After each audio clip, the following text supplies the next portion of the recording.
Welcome to ReWild Your Business. I am so happy you're here. I'm your host, Jill Mokes, and this week I am doing some myth busting. Do you know, interesting story. I did a blog ages and ages and ages ago about myth busting high ticket offers, and that still comes up on like the first or second page of Google. Can you believe that? I thought that was amazing. Like for the keyword, I think maybe high ticket offers, the keyword. I'm so proud of that because honestly, my SEO has been lackluster at best. Anyway, this is a myth busting episode, but this is myth busting marketing. I want to dive in on this episode to all of the things that we wish were true about marketing, but aren't. Okay, let's go. Welcome to ReWild Your Business, the podcast for women doing the work their soul intended. I'm Jill Mokes. I'm an international business coach, and I'm a guide for women doing the work that matters. Rewilding your business means cutting away what doesn't belong to allow what does to thrive, finding simplicity in your work. And it's about bringing the whole of who you are to the table, whether you're building something new or finding your way back to what really matters to you. I'm so glad you're here. There are some myths around marketing that I see keeping so many bloody awesome women just stuck or burnt out actually in their businesses. And this is all of those lovely, shiny promises that we wish were true. We kind of want to jump on those bandwagons because we want these things to be true. But the trouble is they're not. And so I want to, with this episode of the podcast, really bring you a bit of a reality check. I want to kind of free you up from all of the crap that we're fed about certain marketing truths. I'm doing the podcast air quotes again, completely useless unless you have a video accompanying your podcast, which I don't. But there we go. Let's go with it. I want you to be able to focus on what actually works when it comes to marketing. And honestly, there are a few really sustainable, forever true principles about marketing that probably will always be true. For example, the key to marketing is relationships. I'll probably have that on my gravestone after I've gone. Here lies Jill Mokes. The key to marketing lies in relationships. I'm making myself laugh today. So, what are the myths that I want to bust in this episode? The first one is about posting more. So in other words, okay, if I've got to beat some kind of algorithm, then if I'm marketing using social media, I just need to post a lot. I need to be posting every day because reach is down. Therefore, if I post every day, I'm going to have more chance of getting in front of people, right? There is a big problem with that. The algorithm is not your business strategy, okay? The algorithm is not something that you have any control over. It changes like the wind. And if you go down this path of trying to appease the algorithm by posting more, thinking that more content will equal more clients, you are going to burn yourself out. Your business is going to get taken over by content creation. And the thing is, quantity is not what creates clients. Now, if you go deeper into resonance, into the things that are relevant to your ideal clients, and if you pair it with actually building relationships on these social media platforms, then we're starting to talk about using the platforms in the way they should be used.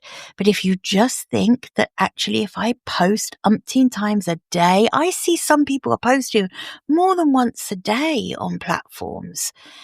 And honestly, it is a myth. That is not where your clients are going to come from. No one wants that noise. Think about your own reaction to when you see the same person churning out post after post after post. And let's face it, if you're churning out that much content, in all likelihood, it is not going to be your best work. It is not going to be thoughtful, really intentionally written content that really brings to life your own thought leadership about a particular topic. It's not going to be that. It is going to be quantity over quality, and that doesn't land. So that's the first myth. If I just post more, the clients will come. No. Okay, the second myth is good branding sells for you. Now, I hope that all of the beautiful, wonderful brand professionals in my world are not going to come at me for this one. If they do, I don't really mind because everyone's entitled to their own opinion. However, first of all, let's make a distinction. Brand is not branding. Okay? Your brand absolutely has a part to play in selling what you do. Your personal brand, your business brand in its entirety. But branding, thinking about a beautiful website, a slick logo, a really coordinated 9-square grid on Insta, those things don't convert on their own, in their own right. Okay? Great branding is great. We all want beautiful, resonant branding that really showcases who we are and showcases what our brand represents. But branding alone doesn't sell for you. Your branding, the look and feel, that supports credibility, right? But it's not your credibility that actually does the selling for you. That's connection and clarity. Actually, it's those two things. Connection and clarity are the two things that have to be present as you're building relationships to be able to sell what you do. Your branding absolutely has a part to play, but honestly, I see too many people, way too many people hiding behind having the perfect branding. And that actually delays them doing business. I have seen people waiting and waiting and waiting until they land on branding that feels just right before they will put anything out into the world, before they'll start even the process of building relationships with potential clients. And that is just such a shame because honestly, the connection, the clarity, the conversations, those matter so much more. And those are absolutely part of your brand. But your branding, the look, the feel, it's not as important as you think it is. And it's certainly not important enough to hide behind so that you can just delay putting yourself out there. So I want you to really think about that one and see if that could be something that's holding you back. The third one, when it comes to marketing, chasing virality. So there's this myth that one viral post will just change everything for you. And so it's like we're hunting this holy grail, what piece of content could I create that will just go viral and then all my dreams are going to come true. Everything's going to be answered for me. The problem with that is, and I get it, going viral is quite seductive because we do see other people's accounts blow up with this one viral post. The problem is that if we have that as a goal, it's really running the risk of garnering wasted attention because just having a lot of visibility without a strategy behind it is actually wasted attention, right? And I think if you can focus much more on consistent, meaningful visibility over time, visibility that really showcases your brand, what you stand for, what you believe in, your values, all of those things are what will actually be sustainable and matter in the long term. One viral post doesn't make a long-term sustainable marketing strategy. So I think it's a fool's gold, if you know what I mean, to chase that virality. I think there's a lot of training things I see come up on Instagram, particularly, I think is bad for this. I don't see it so much on LinkedIn, actually. TikTok, Instagram kind of love these things about, how to go viral. And I just don't believe that is a great goal to have if you want to build a sustainable marketing ecosystem that actually intentionally creates visibility with a view to nurturing relationships, with a view to converting those relationships into clients. Okay. Obviously, most of my listeners are service business coaches, consultants, creatives. I'm not necessarily talking about product businesses because I know that, going viral with a product can really be a bit of a game changer. So, just caveat to that I am talking about people whose marketing is predominantly relationship based. Okay. The fourth myth is people will know what I do if I'm clear enough just once. This is something that I see a lot. Like one pinned post at the top of a feed that really gives a very clear, good, perfect showcase of exactly who you are, what you believe in, what you value, and what you do. Right? And people will think, okay, now I've done that. I've ticked that box of creating content that shows exactly what I do. I've been clear. So now I don't need to do that again. It's a similar thing, actually, when I hear people say, I don't want to keep saying the same thing. I don't want to keep rehashing the same thing. What I would say to you is that, first of all, clarity is not a one-time job. It has to be woven into everything you do. Your entire marketing ecosystem needs to hinge on you being clear about what you do, who you serve, who you are, how you serve them, why you're different. Clarity around all of those things, around your positioning, needs to be woven into the whole of that ecosystem. And your messaging, yes, it needs to be absolutely resonant with your ideal clients, but it also needs repetition. You need to be repeating your messaging often enough for you to be associated with that message. You need to be reinforcing the things you believe in all the time.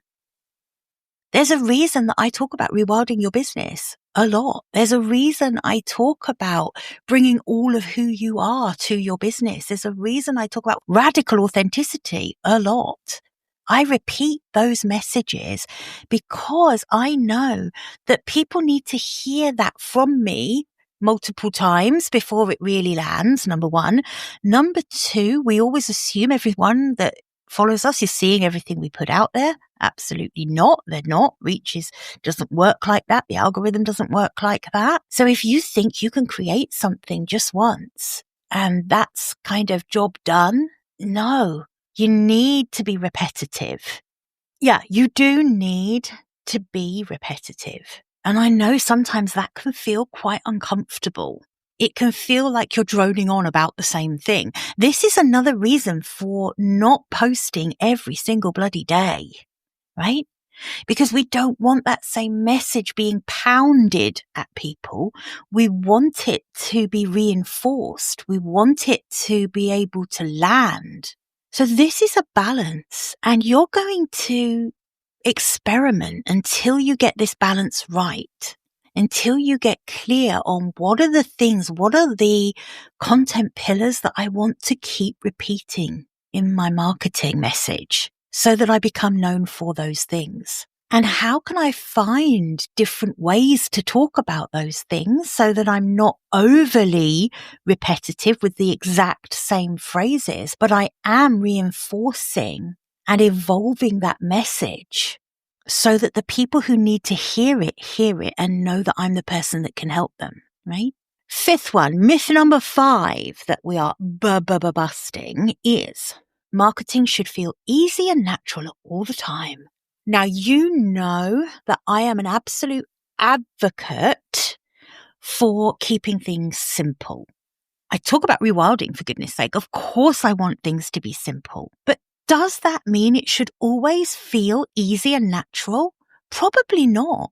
Really great marketing is probably going to stretch you a little. It's probably going to demand that you act with some courage. it's probably going to ask you to step out of that comfort zone a little bit when it comes to creating bold messaging that really represents your thought leadership, the way you view the world. And so there's a big difference between aligned marketing and effortless marketing. Marketing is not effortless. It's never going to be effortless. If you are a business owner who finds marketing so unpleasant and so hard, then honestly, I would question. Number one, I would find a way, if you feel that entrepreneurship is for you, I would absolutely find a way for you to be able to outsource your marketing to someone who is going to immerse themselves in it for you. There is a difference between aligned marketing and effortless marketing. Marketing is never effortless. If you are an entrepreneur, if you want to grow your business, you will need to put effort into your marketing. Now, that doesn't mean that you should ever do marketing in a way that feels misaligned with your values, with the way you like to do business, with the way that you want to market your business, right? But even when you land on a marketing ecosystem that feels absolutely right for you, it will still take effort to implement that with sustainability. And something feeling a little bit uncomfortable, something feeling like it's stretching you a little, that doesn't mean you're doing it wrong. I hear this all the time and it really pisses me off when we're almost bullied into thinking that unless everything feels in perfect flow all the time, we must be doing it wrong. That isn't true. There are some things that are always going to take effort. The key, the secret to creating your own marketing ecosystem is to work out via experimentation which marketing strategies feel right to you, which marketing strategies are the ones that you want to put your effort into. So it's not going to be effortless, but you can find strategies that feel good, that feel right, that feel effective, that you are willing to do for the long run. And then you can double down and go all in on those strategies. This is so important to remember, that you don't need to be doing everything that everyone else is doing. Just because someone else might have, say, a podcast and LinkedIn and Instagram and TikTok and Substack and all of the things, that doesn't mean that you have to have those things. What it means is that you have to find out by experimenting what feels right for you and what lands with your ideal clients. And if you ask any scientist, if you keep doing too many experiments all at the same time, you're going to struggle to interpret your results. If you change too many things about your experiment, you will struggle to pull from it the right results. You will struggle to analyze the results. So one thing I would say to you is pick one strategy that feels good, that you want to experiment with. Go all in with that strategy. Give it space. Give it time. If it feels hard, if it feels like it's stretching you, allow that to be okay for a while. Not forever. If it feels too hard, you stop. But if it's stretching, if it feels a little uncomfortable, that does not mean it's the wrong strategy for you. So give it space, give it time, experiment, and find the strategies that work for you, that come together into an ecosystem that is effective for growing your visibility, your lead generation, your nurturing, and converting your leads into clients. Okay? Okay, the final myth, and I have just touched on this really, and that is that there is one strategy that's right and that works for everyone. You know, my God, the industry we're in, it just loves selling that magic blueprint, right? Oh, the magic bullet. The problem is there is, I promise you, no magic blueprint. What works for one person won't necessarily work for you. And this is a bit of real talk now, and I'm going to be careful how I say this. I don't want it to come across as really harsh, but okay. We all have to pull up the big girl pants and start making decisions for ourselves in alignment with what is true for us, using our own intuition, trusting ourselves to make smart decisions. If you are an entrepreneur, you have to get better at doing this. The truth is that sustainable marketing is hugely personal. It's completely contextual. And it's always, always, always iterative, based on experimentation, based on data, based on getting feedback, making changes, trying again. So that is true. And that is true for everyone. Okay. But the actual strategies that work are not the same for everyone. So you've got to get good at being willing to experiment, being willing to fail, being willing to ask for feedback, being willing to take feedback and analyze results and make changes in alignment with that feedback so that you can build an ecosystem of marketing strategy that works for you. Marketing isn't a magic trick, right? Marketing's always a long game. I mean, particularly content marketing. And this is something I talk about a lot in the academy. Like, honestly, content marketing is a long game. What you do today, you might reap the rewards of in 6 to 9 months from now. Now, that doesn't mean that you can't have success tomorrow, but the chances are that instant success is going to come from building relationships. That's going to come from absolutely owning your voice. And it's going to come from being willing to show up imperfectly while you're in experimentation mode. You've got to stop hoping for shortcuts when it comes to marketing. I think that's my biggest reframe I would love you to take from this episode is that there are no shortcuts. There are no shortcuts to building relationships. However much we want it to be true, diving into someone's DMs as soon as you've connected with them on LinkedIn, for example, and giving them a great big long post about what you do and how you think you could be perfect for helping them, that is never going to work. Please. Don't do it. It's never going to work. It's a long game. Building relationships takes time. Building a content marketing strategy takes time. Growing a marketing ecosystem that works takes time. Now, if you need quick results in your business, don't even bother focusing on content marketing. That is not your quick win route. Your quick win route is relationship marketing. Network more. Expand your network, have more conversations, make more offers.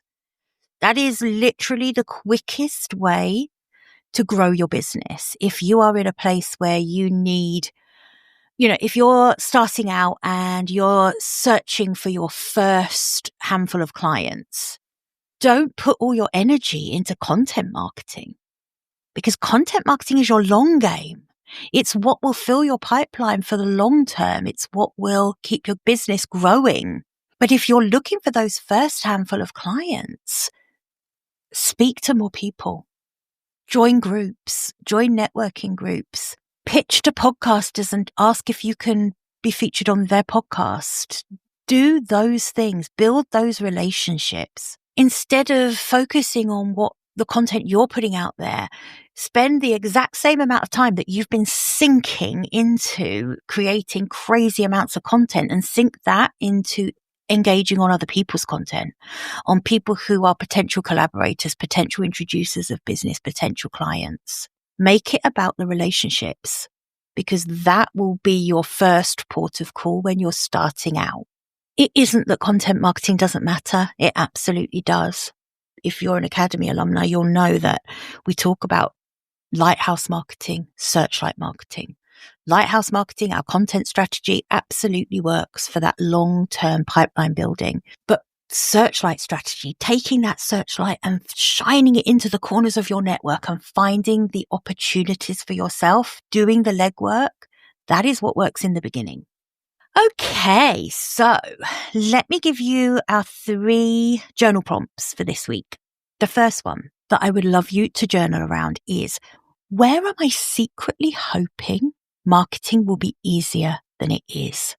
Have a journal around that. See what comes up. Where am I secretly hoping marketing will be easier than it is? The second one, thinking about the myths that I've just run through, which of those have you been buying into? So which of these myths have I been buying into, and what has it cost me? Okay. And the third one, what's one bold, uncomfortable marketing move I'm willing to try this week to actually connect with my people? What's one bold, uncomfortable marketing move I'm willing to try this week to actually connect with my people? Okay. As always, if something comes up as you are journaling and you would love to share it with me, I absolutely love it when you do. Just email me, info@jillmokes.com. And before I go, I just want to remind you that you can sign up for my workshop on the 30th of September. The workshop is called All of You, the unapologetic art of showing up unedited. So if getting a little bit uncomfortable with your marketing is something that you're willing to try and experiment with, this could be a really great workshop for you, because I'm going to be talking and going through and teaching in this workshop how to identify where you're editing yourself in your business, in the way you show up in your business, in the way you show up online, in the way you show up with your clients. We're going to really go into where you are self-editing, how to overcome that, how to stop doing that, and how to really show up as the whole of who you are in your business. And we're going to really go deep into why that matters and what it can do for the results you see in your business straight away. This is a workshop which, come to this workshop and I will guarantee that after the workshop, things will shift very quickly for you, because this is a relationship thing. This is a way of connecting with people. So you know that this is something that's going to work quickly. This isn't long-term thing. So if you want something that you can implement in your business straight away and start seeing better results, this workshop is for you. It's at 5:00 UK time, which is 12 p.m. Eastern or 9 a.m. Pacific time on 30th of September. Which is a Tuesday. It is part of my monthly workshop series. So if you go to jillmokes.com/workshops, you will find where you can sign up for this workshop. You'll also find where you can sign up for a monthly workshop subscription as well, which really reduces the price of each workshop. And also, just to remind you that with each monthly workshop, I open up a pop-up WhatsApp community. So as soon as the workshop finishes, we open up a pop-up WhatsApp community where we can keep the conversation going, where we can nurture relationships that are formed in the 90 minutes that we've been on the workshop together.